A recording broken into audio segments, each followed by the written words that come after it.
A very warm welcome to all my lovely CA Foundation students.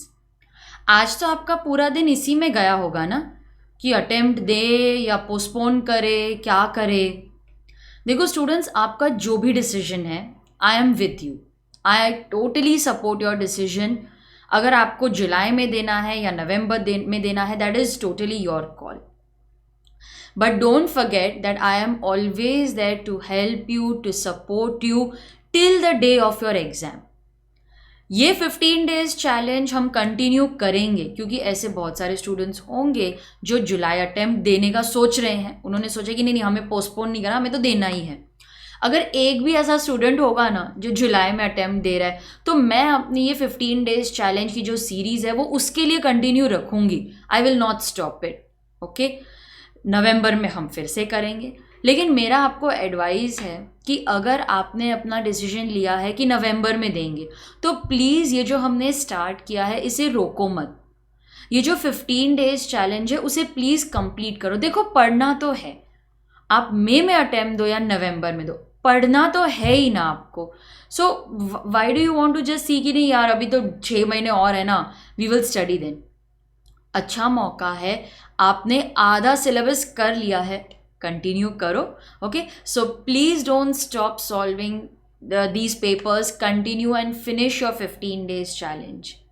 All right, तो आज का आपका task था to study and attempt the paper for unit 1 and 2 of the sale of goods act. तो चलो आपका solution discuss कर लेते हैं. 30 मिनट्स का टाइम दिया था मैंने आपको. आज 15 मार्क्स का पेपर था. बहुत इंटरेस्टिंग क्वेश्चंस थे. देखो दोस्तों, हमको वो माउंटेन पे पहुंचना है. हमारी आधी जर्नी हो गई है, वहां पर पहुंचना है. हमारा कॉन्ट्रैक्ट एक्ट हो गया. We have reach the base of the mountain. Target है, हमें वहां तक पहुंचना है, ये मत भूलना. Mister Amit, he was shopping in a self-service supermarket. He picked up a bottle of cold drink. When he was examining it, burst क्यों होगी, उसकी गलती नहीं है. The bottle was not of merchantable quality. It was not fit to be sold. तो if you are selling the goods by description, हम क्या presume करते हैं? हम प्रिज्यूम करते हैं that the goods are of merchantable quality. 4 marks का question है. If you have correctly identified that the goods should be of merchantable quality, give yourself 1 mark.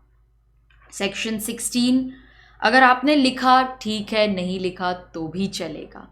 What is the meaning of merchantable quality? It means that the bottle should be properly sealed. It should be fit for consumption. Yes, it should be fit for the purpose.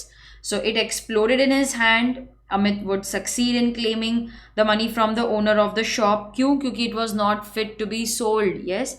If you have written this properly, give yourself 2 marks. जहाँ पर आपने case explain किया है and you have offered some solution. So yes, in this case, the goods were not of merchantable quality. They were not fit to be sold. He can take action. He can claim damages.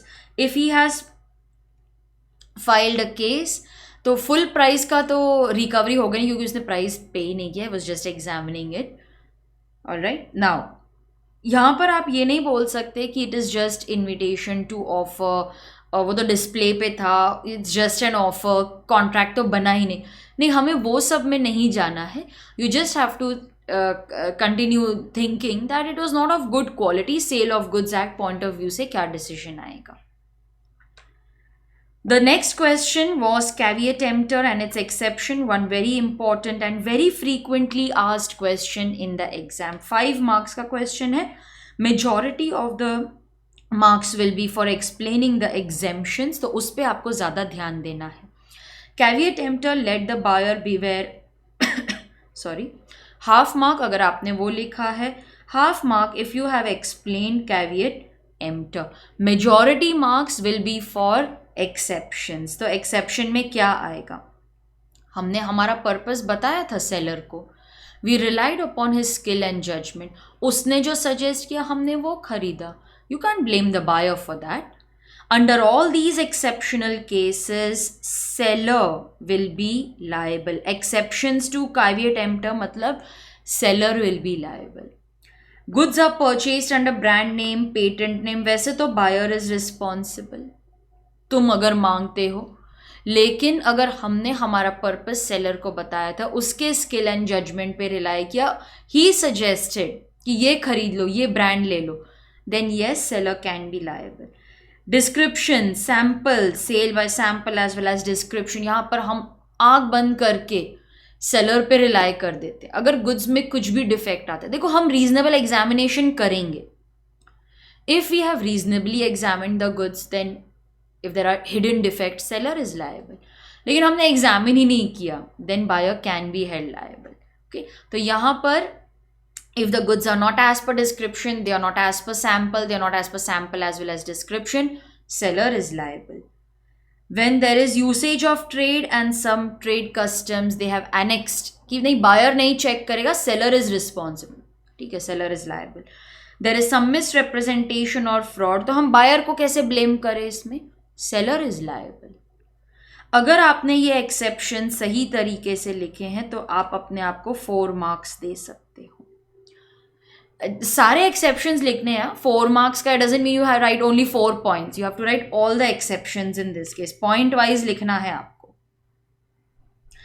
Next is very interesting question. Types of goods identify करने. 6 marks है, 3 question है, 2 marks का हर एक sub question. The wholesaler has 100 bales, he agrees to sell 50 bales. ये keyword है. They were selected and set aside.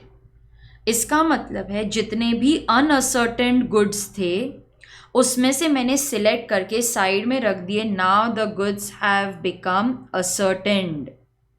Okay, so ascertain मतलब they are identified after the formation. ये वर्ड आपके आंसर में आना ही चाहिए. 1 mark. The goods they have been set aside, they become ascertained goods. तो ये लिखा है तो 1 मार्क. ठीक है, contract is for ascertain, identify किया तो 1 मार्क.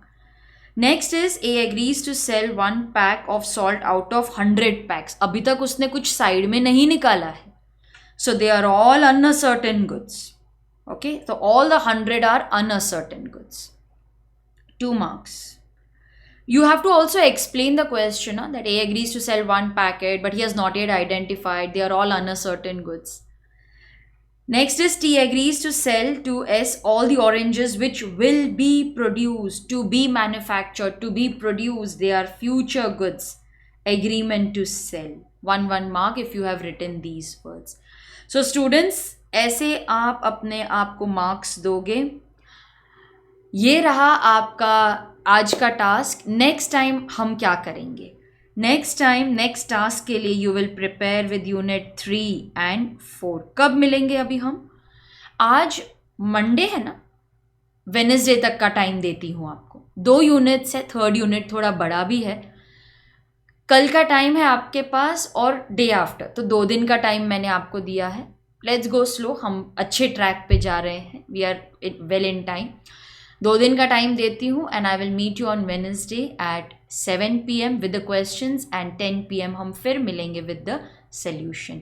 वीडियोस देखते रहो and don't forget to subscribe to your channel theory masters learning.